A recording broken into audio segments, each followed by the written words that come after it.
धोखे में बीत गयो जन्म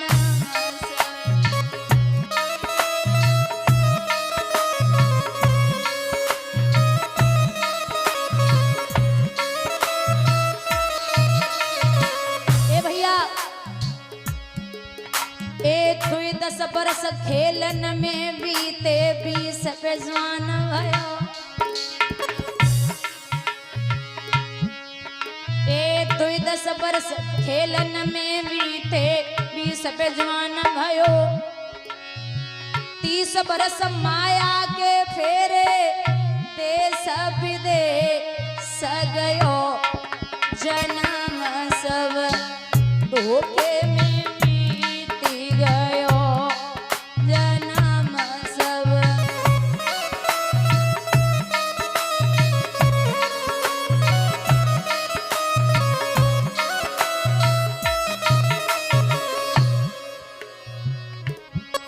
दस से 20 तक खेले खाए 30 तक के है गए कमाए खाए घरे आए कमाए लियो अब ब्याह करो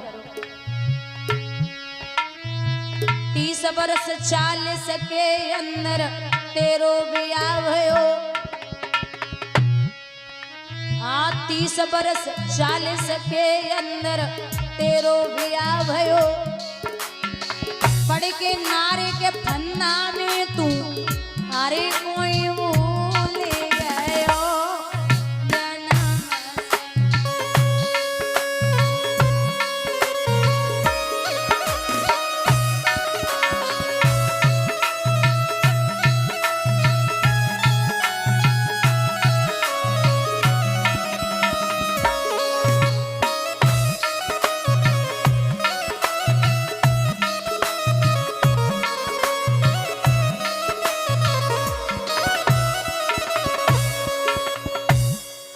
बच्चा घर में है गए बच्चन की शादी है गई अब तुम पे बुढ़ापो सो खटिया बाहर डाल दे अब 4 पाई जब बाहर पहुंची तो बुढ़ापो जब आवे तो कबू कबू पूरी रात नींद ही ना आवे कबू कबू पूरी रात खांसदा ही खांसर निकल जावे ना उठे चैन न बैठे चैन न चले चैन न परे चैन अब 50 और 60 बरस पे सोचे खाट परो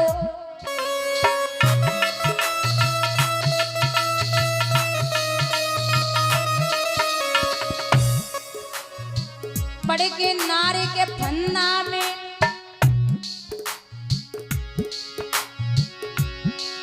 तब नाती लड़का दे रहे गारी डुकरा नहीं मरो जन्म सब धोखे में बीत गयो जन्म सब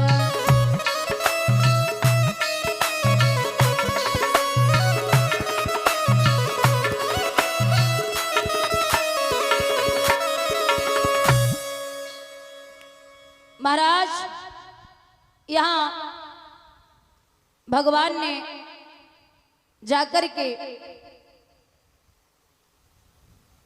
दोबारा प्राण डाले हैं 5 पांडव मैया द्रौपदी समेत जब पितामह भीष्म के पास पहुंचे जो 6 महीना से सरसैया पर लेटे हैं चरण वंदन किए बातें होने लगी हैं तो पितामह भीष्म लेटे हुए थे पितामह भीष्म ने एक बात कही है पांडवों से कि जहां अधर्म हो रहा हो वहां खड़े मत होना अगर आवाज न उठा पाओ वरना खड़े ही मत होना किसी अबला पर अगर अत्याचार हो रहा हो तो डट के सामना करना द्रौपदी हंस गई जैसे ही कहा कि अबला पे अत्याचार हो रहा हो तो डट के सामना करना सो द्रौपदी हंस गई अब जाके आवाज न निकले पितामह भीष्म के सामने और कोई हंस जावे आप समझिए कितनी बड़ी बात हो सकती है सो जैसे ही द्रौपदी हंसी पितामह भीष्म बोले बेटी क्यों हंसी हो द्रौपदी बोली महाराज कुछ भी नहीं अरे बताइए ना जिसकी आवाज न निकले पितामह भीष्म के सामने और वो हंस दे तो बहुत बड़ी बात है बोले बताइए ना क्या बात है क्यों हंसी हो हंसना औरत का बिना वजह गलत है क्यों हंसी हो बताइए बोले पितामह माफ करना, मेरी हंसी इसलिए निकल गई कि आपने बोला कि औरत का अपमान होता हो वहां खड़े मत होना या फिर वहां से उठ जाना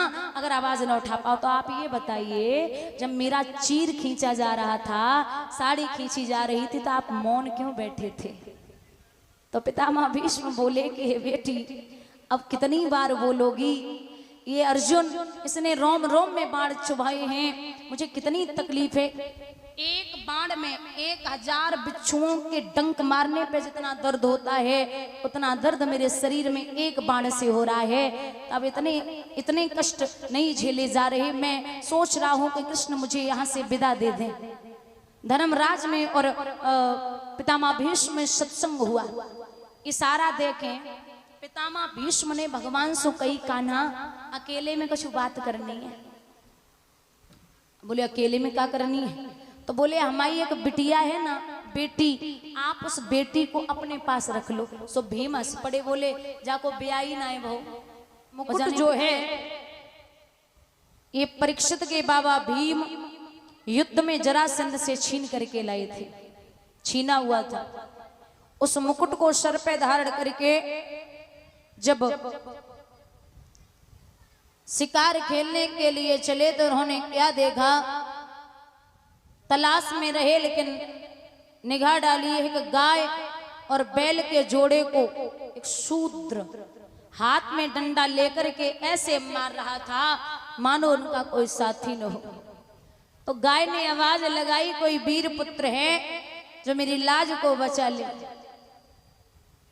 परीक्षित ने धनुष पे बाण चढ़ा लिया और जवाब दिया, निधड़क हो निर्भय हो कपिले, सेवक सेवा में हाजिर है, विश्वास रहे मैया मेरा तुझ पर सर्वस्व निछावर है। बोल मां क्या चाहिए, मैं से मार दूंगा। श्री सूत जी कहते, सोनकादिक ऋषियों आपको पता है ये गाय कौन थी और ये बैल कौन था, और इन दोनों को जो मार रहा था वो कौन था? ये गाय है पृथ्वी मैया, गाय है, और महाराज बैल है धर्म। धर्म के 4 चरण होते हैं, सत्य, तप, दया और दान। लेकिन वो बैल एक ही पैर से भाग रहा था, तो 4 कहाँ गए? वो 3 कहाँ गए? बोले जब सतयुग था तब 4 थे, जब त्रेता युग आया तब 3 बचे, जब द्वापर आया तब 2 बचे, और जब कलयुग ने अपना शरण दबा लिया तो सिर्फ 1 पैर बचा है। बोले इन दोनों को मार रहा था वो कौन था? बोले वो कोई और नहीं, साक्षात कलयुग था।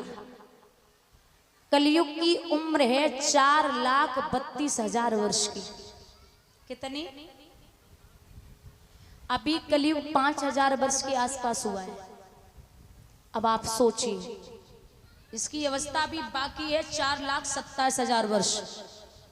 तो जब 5,000 वर्ष में इतना सब कुछ आप देख पा रहे हैं, तो आने वाले समय में न माँ बेटे को, न बेटा माँ को, न भाई बहन को, न बहन भाई को, न मामा भांजी को, न भांजी मामा को, न बाप बेटी को, न बेटी बाप को, कोई किसी को नहीं समझेगा। वो जो पशु व्यवहार करते हैं वैसा ही व्यवहार शुरू हो जाएगा। कलयुग के अंत में आदमी की उम्र 12 साल की बचेगी। बोलिए गोविंद भगवान की। सिर्फ और सिर्फ 12 साल का, और इतना छोटा सा। तो बोले दोनों को जो मार रहा था वो कलयुग था। कलयुग ने जहां लोग मांस मदिरा खाते पीते हों वहां तो निवास कर। बोले कोई अच्छा सा भी स्थान दे दो। तो बोले जा तू कनक में निवास कर। कनक माने सोना, और एक होता है धतूरा। कनक कनक ते 100 गुनी मादिकता अधिकाय, और बाघ खाए बोरात और बाप आए बोराए। सोना 2 प्रकार का होता है, एक खुद की कमाई का और एक दूसरों का छीना हुआ सोना, लूटा हुआ सोना। बोले तू उस सोने में निवास करेगा जो दूसरों का लूटा हुआ हो, छीना हुआ हो। तो बोले जो परीक्षित ने मुकुट बांध रखा था वो उनके बाबा भीम युद्ध में जरासंध से छीन के लाए थे। सूक्ष्म रूप से कलयुग उसी मुकुट में प्रवेश हो गया। वैसे भी कलयुग के आदमी की खोपड़ी इतनी गर्म रहती है बिना बैठे कलयुग के। अब कलयुग और बैठ जाए तो क्या हालत होगी। सीधे लोमस ऋषि की कुटिया की तरफ बढ़े, जो महात्मा भगवान के भजन में बैठे, बड़े प्यार से, उन्हें पता नहीं है कि कोई आया, आवाज लगाई है कि महाराज पानी दे दो। अब नेत्र बंद है, भजन में बैठे। और मैं हमेशा लोगों को समझाती हूं भैया कि भजन और भोजन, भजन और भोजन हमेशा एकांत में बढ़िया लगता है। भजन भी एकांत में और भोजन भी एकांत में, जितना हो सके। अच्छा आप ये बताइए, पशुओं को आपने कभी बैठ के भोजन करते देखा है? पशु को नहीं, खड़े होके करते हैं। और इंसान बैठ के, है ना? पक्का? अब कहोगे बिया बराते में जाओ, हाँ तो बस अब कहोगे बिया बराते में जाओ, पूरे ग्राउंड के चक्कर लगाते हो। और जैसे पशु को तुम कुछ भी डाल दो ना एक ही उसमें, है ना, तो वो सब मिला के और वो सब खा जाएगा। और वैसे ही एक ही प्लेट में पूरा सामान मिला के खाता है। और जैसे पशु एक बार खा लेगा फिर दर्द देखेगा, वैसे ही इंसान एक बार खा लेगा फिर दर्द देखेगा। पहले एक समय था जब जैसे भागवत हो रही है तो एक विद्वान ने लिखा है कि जो एक बार भागवत में नाच लिया उसे 84 लाख योनियों में नाचने की जरूरत नहीं पड़ती। लेकिन पहले नाचने वाले शादियों में बाहर के आते थे और खाना बनाने वाले घर के होते थे। और अब नाचे वाले घर के और खाना बनाने वाले बाहर के। पहले लोग खाते थे घर पे और सोच क्रिया करने बाहर जाते थे। अब खाए के बाद तैयार है, सोच क्रिया घर में कर रहे। बोलिए गोविंद भगवान की। पहले लोग बड़े अच्छे से चरण वंदन करते थे, साष्टांग दंडवत। साष्टांग दंडवत मतलब सामने वाला लेट के और किसी के चरणों पे अपना सर रख दे। अब तो साष्टांग दंडवत तो छोड़ो, बुजुर्गों के पैर के अंगूठे में तेज होता है। जब आप पैर छू के माथे से लगाएंगे तो आयु विद्या यशो बलम, आयु विद्या यश और बल, 4 चीजें बढ़ती हैं। अब तो घुटने छुए के और छाती तो लगा ले, पता नहीं कौन सा प्लेटफार्म बनो, सब खत्म। हमेशा कहती हूं कि बेटा आपका कार मांगे कार, न दे पाओ तो चलेगा, 4 दिन खाना नहीं खाएगा, गुस्सा रहेगा, लेकिन आप संस्कार जरूर देते रहना, ये बहुत जरूरी है, वरना आपको ही पछताना पड़ेगा।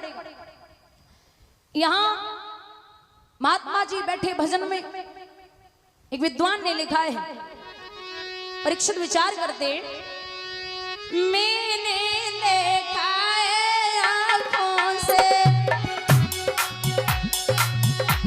आंखों का पलक गिराया है,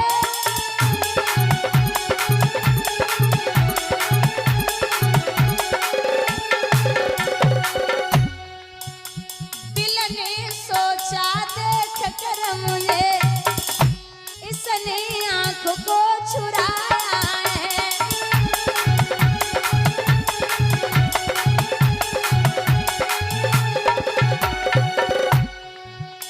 मैं काना नहीं कुरूप नहीं, मुझको अपना अभिमान नहीं, कंजूस नहीं कोई चुगल नहीं, पृथ्वी पे संतान नहीं।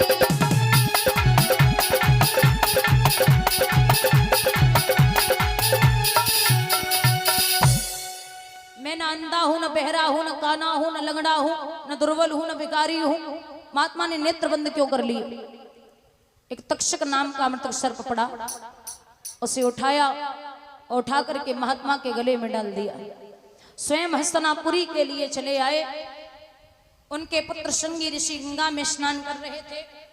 सुना है कि पिता के गले में मृतक सर्प पड़ा तो उन्होंने श्राप दिया है कि ओ धन के मत वाले राजा, ओ माया मद के दीवाने, मेरे हाथों से लिख दी है तेरी मौत तो विश्व विधाता ने। बस सावधान, बस सावधान, वो तक्षक जीवित हो जाओ, 7वें रोज इस पापी को दुनिया से यमपुर पहुंचाओ।